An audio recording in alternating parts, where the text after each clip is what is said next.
Welcome back to Tam's Tips. Today I'm digitizing the old VHS tape, but I've come across one that is off the reel. The tape is no longer connected on the reel. So I thought I'd bring you along and show you what I do in that situation. Have to do a little surgery. So let's get to it. I've got Scotch tape on hand, a screwdriver, and scissors. Now the trick about the VHS tape and opening it up is that you want to make sure that it is laying this way before you lift the lid. So this is a lid. So, okay, on the side there's little buttons. If I push this button in, there's only one, then this flap will come up. And that will show where the tape usually runs. But you can see in this one that the tape is missing as far as being out here. I can see that the tape exists inside there, but it's not coming across, right? So we know that it's come apart at some point. And there's a lot of tape on this side and a little tape on this side, which tells me that it didn't just come off of the reel at the end of the tape. It broke apart in the middle of the tape somewhere. So that's what we're going to find out. So this is the back of the VHS. I'm going to loosen each one of these screws first. But before I lift the back and the front apart, I'm going to make sure that the tape is face down like this, or back down. I guess this would maybe be the face if you want to look at it that way. Okay, so that's the trick. Don't want to open it up when it's laying the wrong direction. So here we go. Just going to get these unscrewed first.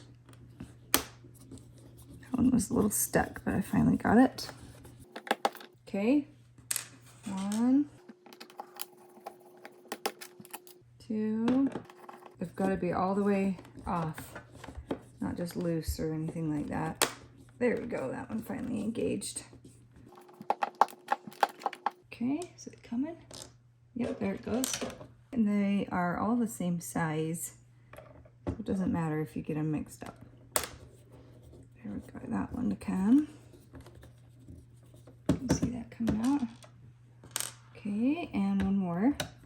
This one looks like it was partially out already. Okay, so there's our 5 screws. So again, the trick here is you don't want to pull it apart right now. Hold it tight and flip it around. This is the way that you want to have it before you lift it off. This one has a sticker. I forgot about that. What I usually do is get a little knife. I'm going to use the screwdriver and make a slit right down here because the top half and the bottom half of the VHS tape is right there in the middle where they meet. So I just need to break that. I'm holding my tape tightly closed now that I've already unscrewed it. Okay. Let's see if that did it. There we go. Coax the lid off. All right. There's the lid. Okay. Aha! I can see the tape. Now that tape is skinnier than it's supposed to be. So something is going on. It's ripped. Inside of the VHS cassette tape, there are lots of little moving parts. I want you to notice. So there's these 2 parts. If they're not positioned just right, the tape won't work. So try not to touch anything you don't need to. Although having said that, I have had tapes just everything fall apart before and I've still been able to put it back together. And if that has happened to you, then take a good look at how these are supposed to be sitting, or pause this video and take a look at how it's supposed to be. Ooh, this is going to be tricky because, okay, I'm going to lift this up and over these guys. There we go, to get it coming out where it should be coming out, kind of in between those. Okay, but look at this tape. It's just like shredded. That is crazy. All right, now I need to get this part out. Carefully lift it out. Find the end. Wow, it's just kind of shredded in there. This part of the tape is not gonna function anyway, so it's okay if I'm touching it. Wow. Let's see. Is that the end? This is a tricky job. It's like trying to find the end of the tape with Scotch tape rolls. Huh, where is it? I think this is the end, and it looks like it's kind of been melted onto it or something. That is wild. Not sure what's going on.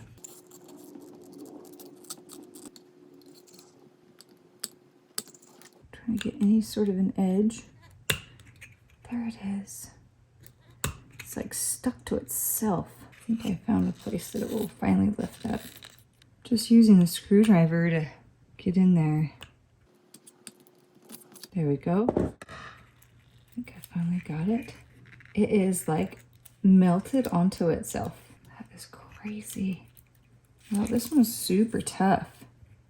No wonder it ripped. No wonder it shredded. There's some sort of issue going on.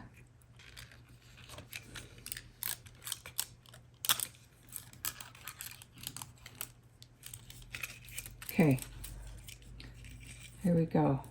Wow, look at that. It's like stuck to itself. Never really seen that. Well, unfortunately, I'm gonna have to cut. I have to splice to where the tape is good.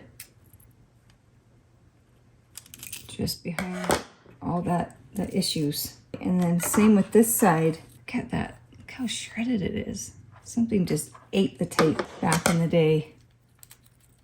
So I'm going to go ahead and cut it. Even a little further back. Give a clean break. Now, I want to be able to kind of pull this out a little bit, but you can't twist this to pull it out because this is preventing it, which it's supposed to be. So if I want to move it, if I want to twist this out, I have to release this mechanism. I'm just going to hold it and release it just a little bit. Okay, that's good.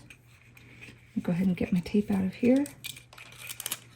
Unwind it a little bit so we can find common, like stick it together out here. Okay, at this point, might as well go ahead and stick this in how it's supposed to be. This tape is supposed to run in between there and around here. The thing is with this tape, I just need it to work once to capture it. Then we don't need the tape ever again. Again, I'm just going to release on this blue thing so that it doesn't engage with those teeth that are on the bottom of this reel. I have enough slack now to put a little piece of tape, a couple pieces of tape on that.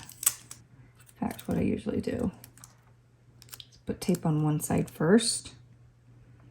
And this is going to be a little bit too wide. I'm going to cut it.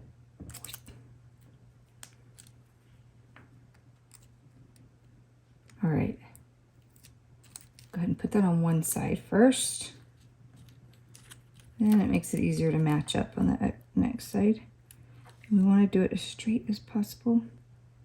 So I'm overlapping it enough so I can see that the tape is lined up almost perfectly. And I'm going to kind of fix this tape cut that was a little crooked. I think I'm going to go ahead and add even just a tiny strip on the underside as well. It'll help it not get caught when it goes through.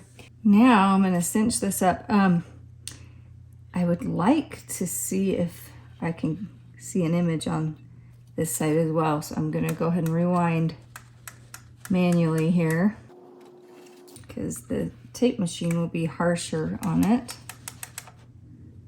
So again, I have to release this right here because it catches those teeth. Just kind of do a little at a time. Our splice just went in that reel.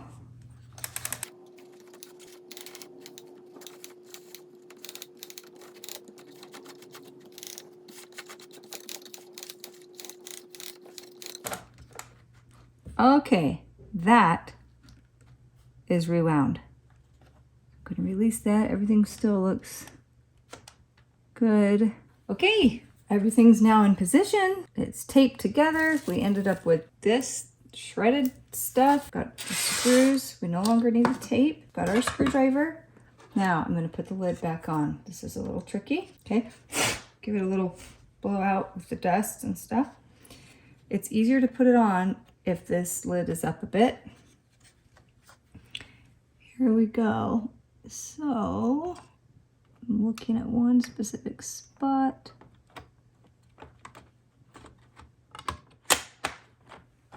All right, that went down pretty easy. So I'm flipping it onto the top. I'm gonna go do the middle one first.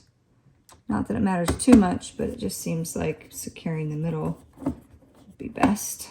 Now, before I get too far, I'm gonna go ahead and flip this open, see if everything looks good. Looks good. It looks seated. This side too, it looks seated. I'm gonna go ahead and do this screw. I've been wanting to make this video for a while because every once in a while I have to do this. You know, I also do this for audio tapes. All right, looks good. 1, 2, 3, 4, 5. This one never did go down very far, but all right. Ta-da! Let's see if it works. Let's stick it in. Go ahead and stick it in. Now, I am not capturing to computer anymore. I find that it's so glitchy and so hard. I've been using Adobe Premiere Pro to capture to. I've also used Final Cut, I've used iMovie, I've used all sorts of things. But I have found this device and I love it. It's the ClearClick machine.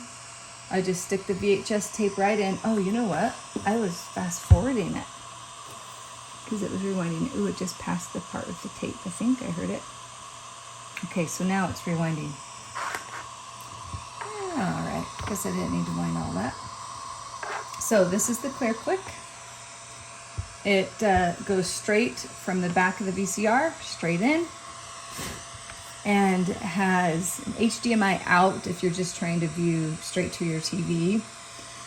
This is a USB. You can stick a thumb drive in and it will capture straight to it. There's an S-video cable, which I haven't really used either. And then there's an SD card slot. And I've been using the SD card slot a lot. Sometimes I'll stick the USB drive, the thumb drive. And this is just power, and it has to plug in. It's not bus powered or anything like that. So I'm gonna go ahead and turn the power on. And I can tell right here that it's reading my SD card okay. Sometimes it's not, you have to like re-punch it in. So as soon as it is done rewinding, we'll give it a go. Okay, it's done rewinding and it's gonna spit itself out. Put it back in.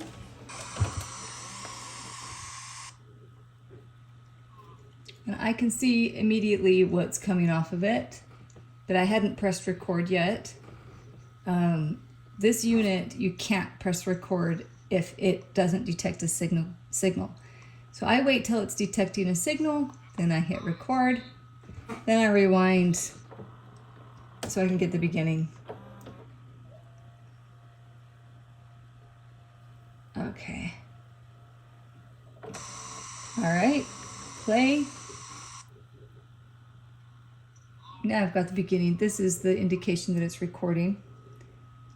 So now I've got the beginning. I'm just gonna let it go for the hours, and when it gets closer to that space in the tape where we spliced it together, I'll let you know what it looks like. I'm actually gonna set this up here and let it go. I love the ClearClick because it doesn't stop in the middle. If it doesn't, it's not concerned with drop frames, so there's nothing to stop it. When I was capturing with the editing programs, they were so sensitive to the drop frames that they would quit with the drop frames. Even in Adobe Premiere, when I would check the box that says don't quit if you detect drop frames, it would still quit. It would quit with audio issues and you know, sometimes it wasn't a drop frame on the video. But anyway, okay, we're gonna let this go. I'll let you know how it turns out in a few minutes. Okay, the tape just ended 2 hours later, 2 hours and 7 minutes. So I'm gonna go ahead and press stop because it doesn't know when the tape ends. But you can set a time limit for it to stop on its own after a certain amount of time. Like if you need to get the tape capturing and then go run an errand or whatever, you could tell it to stop after 2 hours or longer. There we go. Okay, there's my SD card. I'm gonna bring it over to my computer here. Oh, my dirty computer screen. And look at the file. Okay, I stopped and cleaned my screen. There's still a little bit of spots, but you know, how embarrassing. So I'm gonna go over to the Finder. Okay, and find my SD card, which I named DV Video because I always use this SD card for the same thing. Okay, video. Here is the video that I just captured. It created an MP4. And I saw towards the end, I think this is the spot where that tape went through. That's my guess, at least. Could have happened earlier, although I don't see any glitches earlier. So I'm pretty sure that spot right there, that must be the tape going through. I don't know. That's my guess. I would expect it to look about like that. So, yeah, but at least we've been able to salvage the whole rest of the tape that way. So it worked really great. And it's still intact. Everything's great. Let's see if the, I'll do this with one hand. Tape is there. Looks great. I'm adding my sticker to it for my digitizing services. Keeping Matters. KeepingMatters.com. This tape is done. So that is how you repair a VHS tape that is broken, and remember that it also works for audio cassette tapes too.